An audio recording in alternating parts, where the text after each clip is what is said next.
Hi friends, இப்போ நம்ம எங்கே போயிட்டுருக்கோம் பார்த்தீங்கன்னா நம்ம வடை வாங்க தான் போகிறோம் ஃப்ரெண்ட்ஸ். ஆமாம் ஃப்ரெண்ட்ஸ், பாருங்கள் நம்ம பையன் கூட தான் வடை வாங்க போயிட்டுருக்கோம். என்னடா வடை வாங்க போகிறேன்னு நினைப்பீங்க, இந்த கடையில் வடை சூப்பராக இருக்கும் ஃப்ரெண்ட்ஸ்.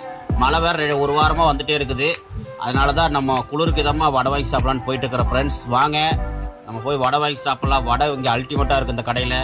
எப்படி என்னங்கிறது காட்டுறேன் ஃப்ரெண்ட்ஸ், பாருங்கள். பார்த்து நீங்கள் பார்த்தீங்கன்னா தெரிஞ்சிருக்கோம். பையன் நானுமே வடை வாங்க போயிருந்தோம். அந்த கடையில் வடை அருமையாக இருக்குது மக்களே. சின்ன வெங்காயம்லாம் போட்டு சூப்பராக இருக்குது. அந்த மலைக்கு அதுக்கு சூடாக இருக்குது பாருங்க. இங்கே வேறு காட்டுற பாருங்க, சூடாக கொடுத்துருக்காங்க பாருங்க. வடை எப்படி இருக்குது பார்த்தீங்களா? வடையே ஒரு வித்தியாசமாக தான் இருக்கும். நல்லா சின்ன வெங்காயம் நிறையா போட்டு அப்படியே சாப்பிட்டா சின்ன வெங்காயம் தான் வாய்க்கு வரும். அவ்வளோ டேஸ்ட்டாக செய்கிறாங்க மக்களே. 7 ரூபாய்க்கு அதுவும் கொடுக்குறாங்க. எப்படி கட்டுப்படியாதுன்னு தெரியல. முதல்ல 6 ரூபாய் விற்றுட்டு இருந்தாங்க இந்த வடை. பாரு காட்டுறேன் பாரு.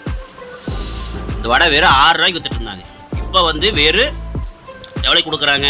7 ரூபாய்க்கு கொடுக்குறாங்க. 1 ரூபா ஏற்றிருக்கிறாங்க. விலைவாசி அதிகமாக இருக்கிறனால பாருங்கள் எப்படி இருக்குது பாருங்க வடை. இதை பற்றி ஒரு கடை வீடியோ எடுக்கலான்னா எடுக்க முடியல, மழை வந்துடுச்சு. இங்கே பாருங்கள், உள்ளே சாப்பிட்டுக்கிறோம் பாருங்கள். உள்ளுக்குள்ளே பாருங்கள் வெங்காயம் பாருங்கள், நம்ப மாட்டீங்க. பொடி வெங்காயம் போட்டு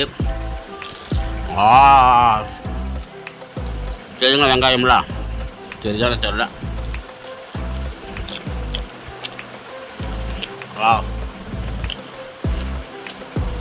நானும் எங்கேயோ வடை சாப்பிட்டுருக்குறேன். இந்த மாதிரி ஒரு வடை சாப்பிட்டது. இந்த ரேட்டு கொடுக்குறது கட்டுப்படி ஆகுமே தெரியல. சூப்பர். இந்த கடை எங்கே இருக்குன்னு கேட்டிங்கன்னா, காந்திபுரத்துலேருந்து நீங்கள் கணபதி வந்தீங்கன்னா கணபதிக்கு முன்னாடியே டெக்ஸ்டைல் பாலம் தெரியும் நினைக்கிறேன். டெக்ஸ்டைல் பாலம் இறங்கி பெண்டு திரும்பி சத்தி ரோட்லேயே பெண்டு திரும்பினீங்கன்னா உங்களுக்கு லெஃப்ட்டில் வந்து பார்த்துட்டிங்கன்னா உங்களுக்கு ஒரு பெட்ரோல் பங்க் இருக்கும். HP petrol bunk, Bharat petrol பங்க்னு இருக்கும். உங்களுக்கு லெஃப்ட் சைடு பார்த்தீங்கன்னா பாரத் பெட்ரோலியம்னு இருக்கும். அந்த பாரத் பெட்ரோல் பங்கு கிட்ட தாண்டி வந்தீங்கன்னா பழைய வேலன் தேட்டர் எங்கன்னு கேட்டால் சொல்லுவாங்க. இப்போ அந்த வேலன் தேட்டர் வந்து எடுத்துட்டாங்க. இப்போ வந்து ஷோரூமாக மாறிடுச்சு. ஓகேங்களா? அந்த ஷோரூம் தாண்டி வாங்க. அந்த ஷோரூம் தாண்டி வந்தீங்கன்னா ஒரு 10 ஒரு கட்டு ஒன்று போகும். அந்த கட்டு விட்டு அடுத்த கட்டு. ஓகேங்களா? அந்த கட்டு விட்டு அடுத்த கட்டில் வந்தீங்கன்னா 2வது கட்டில் வந்தீங்கன்னா மெயின் ரோட்லேயே சொல்கிறேன். மெயின் ரோட்டில் வந்தீங்கன்னா ஃபஸ்ட்டு கட்டு விட்டு 2வது கட்டு. அந்த ஷோரூம் தொட்ட மாதிரி கட்டுலேருந்து 2வது கட்டில் வந்தீங்கன்னா அந்த கட்டில் பார்த்தீங்கன்னா பத்தாலே அரிசி மண்டி, சிவபிரகாசம் அரிசி மண்டின்னு போட்டிருக்கும். அந்த சிவபிரகாசம் அரிசி மண்டி பக்கத்தாலே பார்த்தீங்கன்னா உங்களுக்கு கட்டு உள்ளே நேராக போகும். அதிலே நேராக வந்துடுங்க. கடைசி வந்துடுங்க.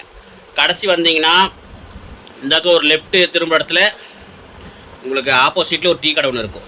மகாலட்சுமி பேக்கரின்னு நினைக்கிறேன் கடை பேர். அந்த கடையில் வந்து நீங்கள் வாங்கி சாப்பிடுங்க. பக்காவாக இருக்கும். யாரும் இந்த பக்கம் வரவங்க தயவுசெய்து சாப்பிடுங்க. ஒரு சாப்பிட்டே விட மாட்டீங்க, அவ்வளோ டேஸ்ட் வடை. ஓகே மக்களே, இந்த வீடியோ பிடிச்சதை லைக் பண்ணுங்கள், ஷேர் பண்ணுங்கள், கமெண்ட் பண்ணுங்கள், மறக்காம சப்ஸ்கிரைப் பண்ணுங்கள். பாய்.